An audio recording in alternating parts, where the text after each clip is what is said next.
Hello guys, I'm back and I'm in my grow tent and I'm going to do a video regarding some Nepenthes that I purchased about a year ago, and they're actually doing good, but took a while before they got to that stage wherein they've adapted.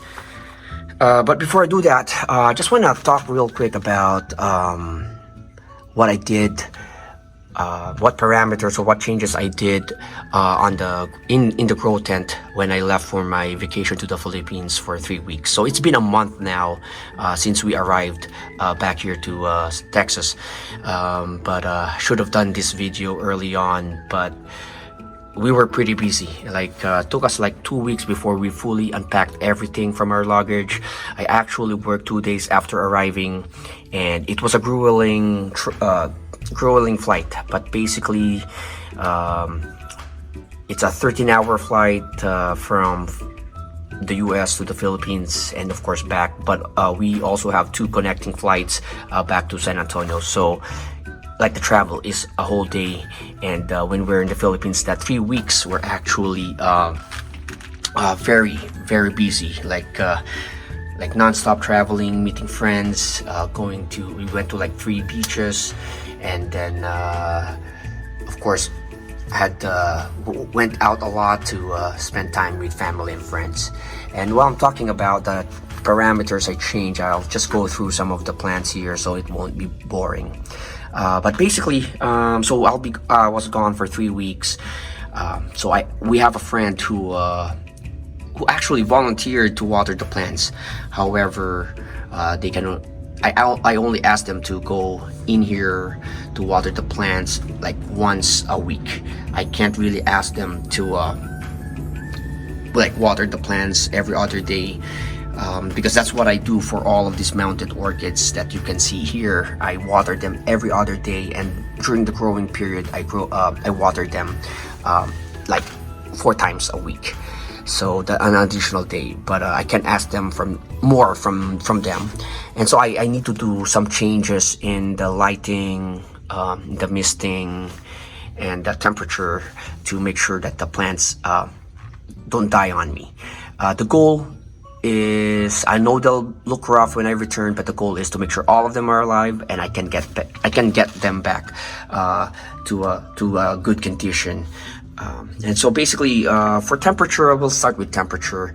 So our home during spring to summer, temperatures around 73 to 75 Fahrenheit.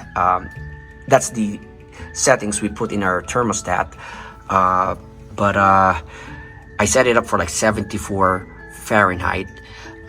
During the time we left, like last week of May, and then returned the second week of June, so 3 weeks. And June is around the time that temperature soar above 100 Fahrenheit. So in May it was like around mid-90s, and June was like in the hundreds and 105. And so yeah, 74 Fahrenheit I found in the last 2 years that since we moved here is consistent enough, not too hot, not too cold for the plants, for summer. So yeah, 74 Fahrenheit. And then for the light, I have LED lights here. And sorry if it's a bit, if I point it towards there, but I just want you guys to see it's at 75% power. It's dimmable, so 75% right now. 75% brightness. And I find that up here it can go up to 80 during summer. And so what I did is I actually turned down the lighting to about, I believe, around 6 to 8 hours. Let me check my notes here. So I think I brought it down to like 6 hours. I know it's not optimal, but then my worry is, since it's warm during summer, I only have it at 74 Fahrenheit, and the heat from the LED lights can also increase the temperature in here and dry out these mounted plants. So I decided to keep it at 6 hours. I know it's not the optimal, it's not gonna be good for the plants, but again, the goal is to get them to survive that 3-week vacation. And the misting is at 6 seconds every hour during the day, and in conjunction with the lighting, I believe that I would be able to keep the humidity up, not dry the plants too much, but at the same time with the fans allow the plants to dry up. And then again, my friend would come in here to water the plants once a week. All the potted plants here, even the Nepenthes, I only water them once a week anyways. And I'm glad to say that I didn't lose a single plant. I never lost a single plant in here. Even the bromeliads did well. Some look really rough, but they're all able to adapt get back to a good condition after a month. I mean, this one also flowered when I arrived. It has bloomed. That's the Arangus luteolba varroldistica. This is the Arangus mysticidii. There's still this spike. Hopefully soon the bloom opens up. And the Pluritalis triopteranta, multiple blooms. So overall, the plants really did well, and I'm happy that they did, and I'm glad that gamble that I did worked for me. So yeah, if any of you have any comments or suggestions for next time, definitely this won't be the last time we'll be going on a trip. Please let me know. Any feedback is great. So yeah, let's get back. Let's now go to those Nepenthes that I want to talk about. Yeah, talk about the Nepenthes. Just want to let you guys know also what I did for the fish tank, especially this 40 breeder. So yeah, I don't want my friend to bother with this. So what I did was I purchased this automatic fish feeder from Amazon. It has good reviews. I forgot the brand. I covered it with tape because when I arrived, I actually put a time when I started, and I set it up for every 12 hours. But basically it has a timer for 12, 24, and 48 hours. And it has a small opening there, as you can see. And I just want to show you guys how much it dispenses when I turn it on. There, not much. So just enough. So even now, I didn't remove it ever since I arrived. It's very convenient. So turns in twice a day. During the morning, I would manually give some food to the fish, maybe 1 or 2 of that, and they're good. The other thing is, this is a CCAM filter, and the nice thing about this is the pump is in water. So if there's a power outage, then I don't need to prime it anymore. So I'm not really worried about this. When I arrived, the water was way down here, full of algae. But the fish survived, the plant survived. I just put this every 6 hours. Now I put it back to like every 8 hours. When I started the tank, I even tried every 12 the light turned on for like 12 hours, but that caused some algae. But yeah, I returned it to like every 8 hours for the lights. And I did lose some fish, but not at the same time. No mass die-offs or anything, so I don't think there's any problem with the tank. But of course, some of the fish could be weaker than the others. But overall, I'm enjoying this tank, and it made it. 5-gallon tank, as you can see there. I haven't broken it down completely yet. I will do it today. But when I arrive, I'll show you a picture. It's just overgrown with rotala. The fish is alive. I turned off the filter, which I moved to this 10-gallon tank. I did a video about setting up this 10-gallon tank. I turned it off because the pump is out here, out of the tank, and if there's a power outage, I'm afraid that I won't be able to prime it, and it will just keep on running without water and burn out and cause fire. So I just turned that off. But the fish, the shrimps made it. Like as you can see, I transferred all the shrimp here, and they're doing good.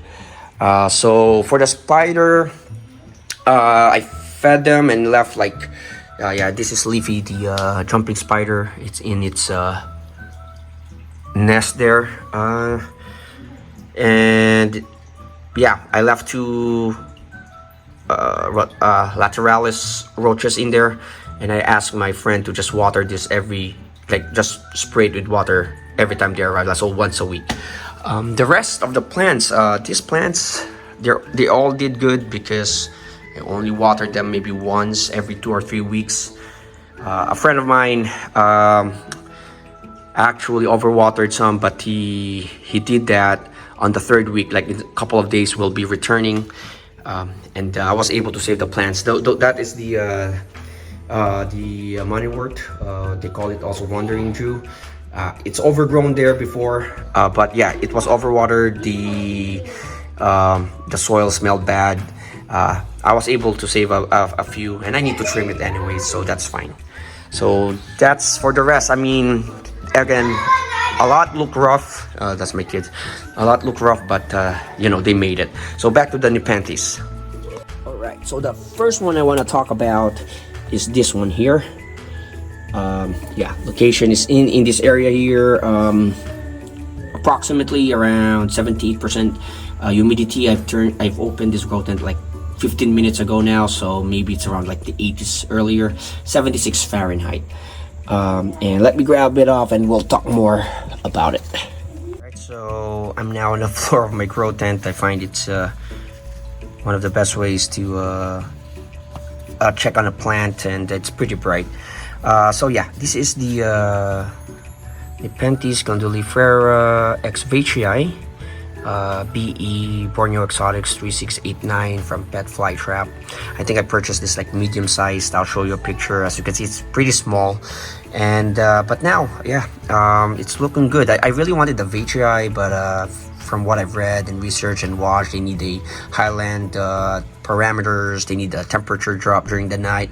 However, a member from YouTube viewer made a comment that some veitchii, according to his experience, is very adaptable. So I'll wait for the next Black Friday. Carnivero has really nice specimens, so I might purchase a pure veitchii from them. But back to this plant. Never had any problems with this, but then the last few months it had really nice growth. Here, some damage, I believe, just some low humidity issues, but as you can see, this is one of the more recent pictures, and they're looking good. Also this one here, and yeah, if you've seen, as I've shown how it looks when I receive it, the growth rate was pretty good. And just like all my potted Nepenthes in this grow tent, I just water it once a week. And I believe I repotted this. I repotted it because in a very small pot. I repotted it in a bigger pot, and then the substrate I use is long fiber sphagnum moss with perlite, and then usually I'd also put some lava rock on at the base so that it will drain properly, but I don't think so. I don't think I did it for this one here, or if it's no, I don't think so. But basically I always grab some live moss from any of these plants here, and then just put it on top, and as you can see, it's so pillowy. It just grew. So it does help. It does help with providing humidity, keeping the moisture in there. But I'm really proud of how I'm able to grow this moss, because again, I've been watching like a lot of YouTubers who have their Nepenthes, and they have this really beautiful live moss, and I was thinking, how can I have a moss that looks really nice like that? But yeah, I was able to do that. It started when I grabbed some live moss from orchids that I purchased from Andy's Orchids, and yeah, they did well on top of long fiber sphagnum moss. It retains moisture really well, and they grew. So yeah, the adult or the mature plant picture over at Predator, no, sorry, over at Pet Fly Trap is really nice. So looking forward for this one to get bigger, and it's got some really furry growth here. So really cool, really cool. Like it reminds me of like an animal, like a tail of an animal. So yeah, so some close up here. All right, so again, this is the Nepenthes condylifera ex veitchii. Really nice hybrid. The next one I want to talk about is this hybrid, which is found in this area, which is again like around 75% humidity and 76 Fahrenheit for temperature. So let me go through this. It is the Nepenthes chaniana ex veitchii. And you can see, I'll show you the picture of when I purchased this from Predator. Why am I saying Predator? It's petflytrap.com. So sorry about that. Yeah, petflytrap.com. I purchased all my Nepenthes either from Carnivero or Petflytrap. So I've been seeing a lot of posts in a group I joined that has been buying a lot from predatory plants. So I guess it's just stamped in my head right now. But I purchased it on April 29th last year. So it's a few months older than the first one from the Glandulifera hybrid. But yeah, look at how big this picture is. So I noticed this, like at first they're gonna be really slow, like they're not thriving at all, and then eventually they adapt, and this is what happened. So really nice. This is the most recent picture, and before this one is this guy here, and it looks a bit rough, but it's really nice. The picture of the mature plant is really cool. That's why I purchased it when I saw it was on sale. It's pretty hairy also, I think. And correct me guys if I'm wrong, but I guess it's a feature of the veitchii. They're pretty hairy, and you can see all that hair with some water, like the morning dew on it. So really cool. And again, look at that, look, animal-like tail, like growth here. But yeah, I noticed that it's been doing good the past couple of months. This is another one. So my hands are really sticky right now with all the nectar from handling these pictures. But yeah, again, all potted plants. I water only once a week, and then I grab some moss from my other plants, and they've been growing really well here. And I think I have two kinds here. Like this one's different from this one, and then I have liverwort from that one. Yeah, so liverwort and some moss. But yeah, this guy is doing good, and I'm excited for it to get bigger and mature. So off to the next one. Alright, for the next one is found in this spot here. It's got really big leaves now here,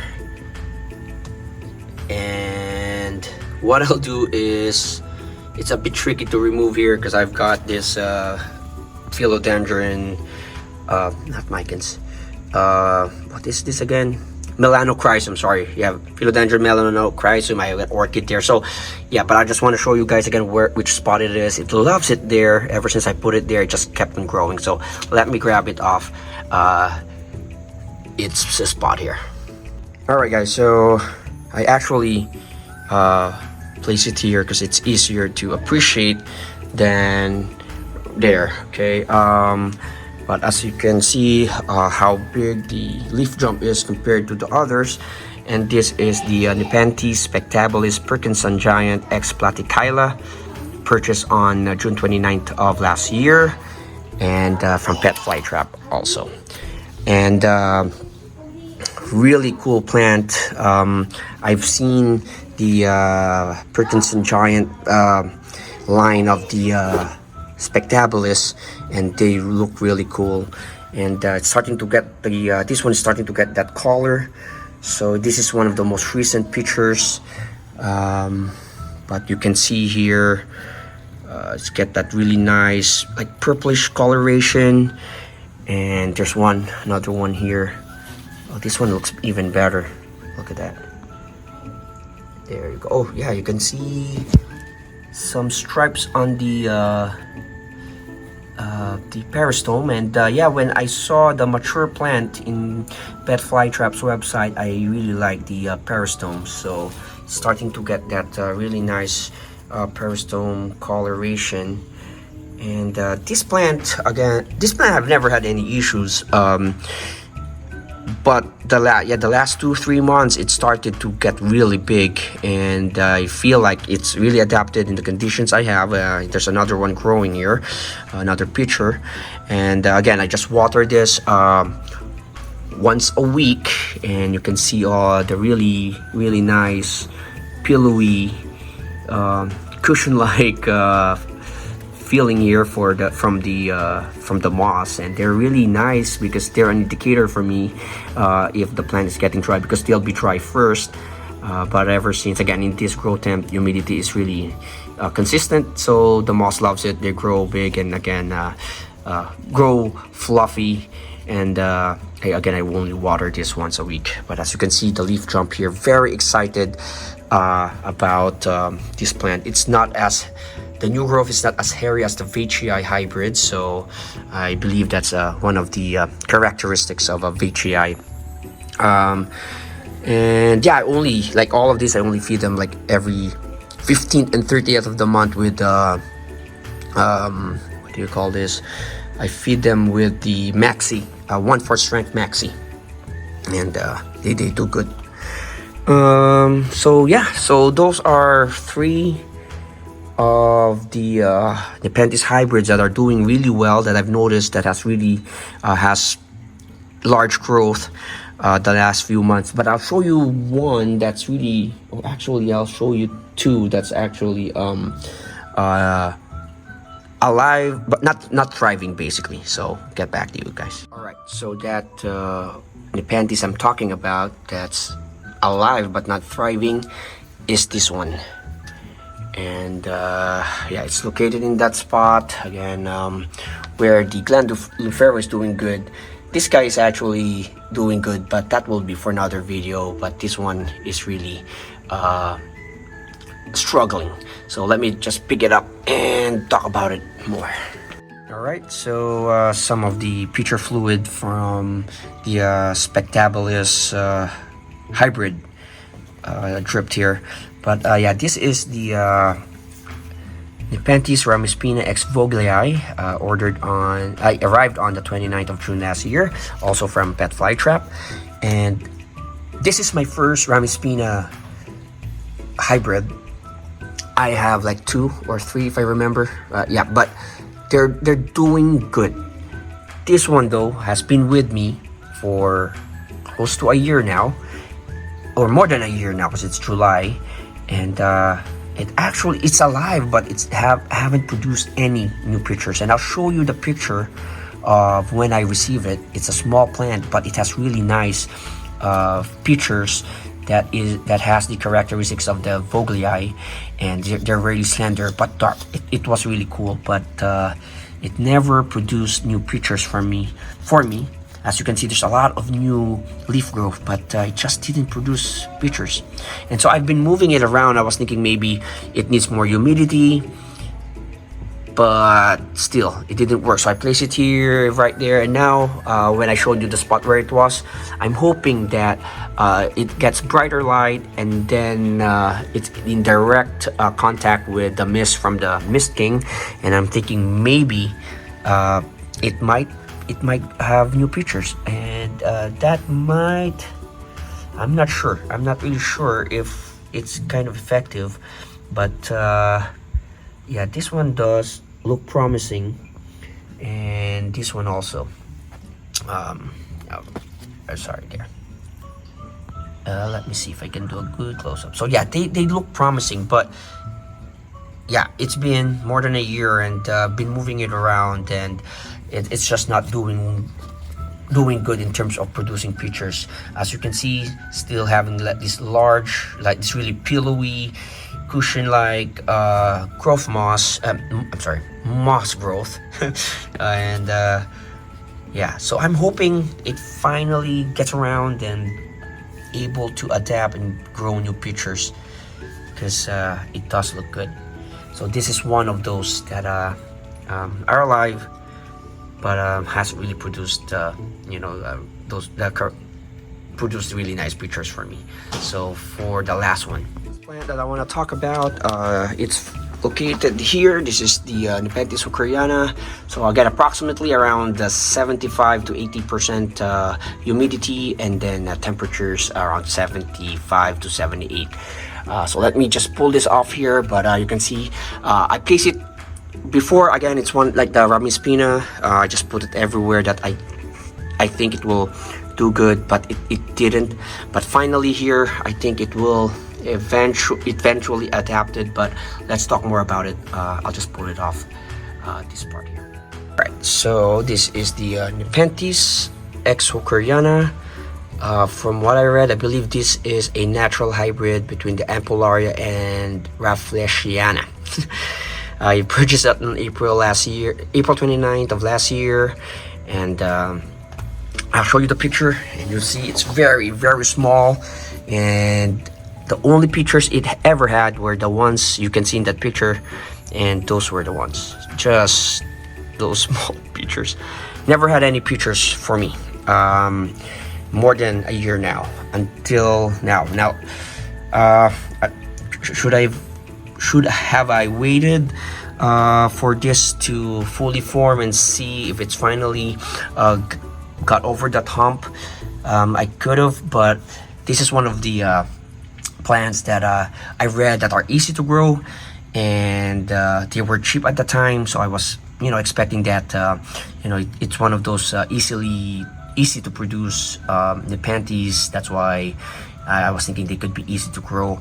But again, never had any new pictures, slow growth until now. But yeah, this one looks promising. That one also, of course, this one is more promising.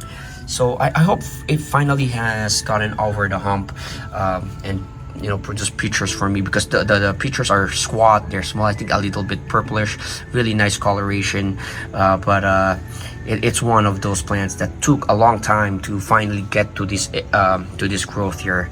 Another factor, now that I think of it, is of course it also went through the winter phase wherein I turned on the lights for only like 8 hours, so it slowed its growth.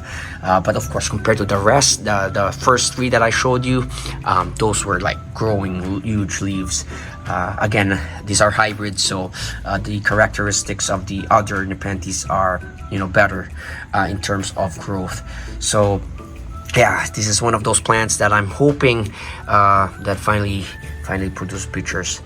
And I said it was the last, but I just saw this guy here, and it's this one here right beside the hookeryana. But let me grab it off here, because it's also one of those plants that is considered as a good hybrid to grow, easy to grow, and it's the Nepenthes Diana.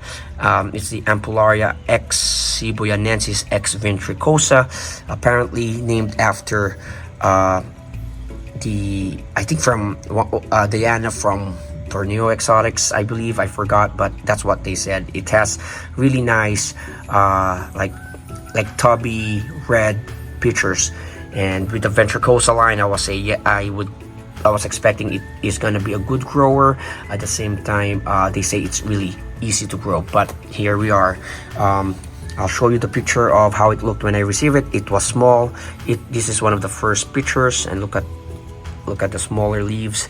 And ever since I placed it in that spot, just like the hookeryana, it started to have this really nice big growth, and I just noticed this new picture. Not perfect, but I think we're getting there. That they finally found the spot that they like to grow to. They've adapted, but it's one of those frustrations for me, which made me wonder if I'm doing something wrong. Did I place them in a wrong spot? But yeah, this is very promising. It looks like a complete it will be a complete picture. So yeah, that's it. So yeah, just want to show you guys my Nepenthes that are doing good, some that I'm struggling with, um, and also of course just want to talk about what I did before I left for my 3-week vacation to the Philippines. And I can say that method worked. Let me know if you guys did something different. I'd like to hear that, because definitely that won't be my last trip outside of the United States, or even here in the United States is huge. So my wife and I have plans of traveling more. So yeah, that's it, guys. I appreciate the likes and the subscribers, the comments. Please let me know if you have any questions, and of course I would love to hear any tips from you. I'm learning a lot from this hobby from other members of my Facebook group. I don't even need to make any comments, just read through the posts every day and I learn something new. And of course your comments also. It's a great thing to be able to compare how people grow their plants, their fish, their spiders, everything. So thank you, and have a good one.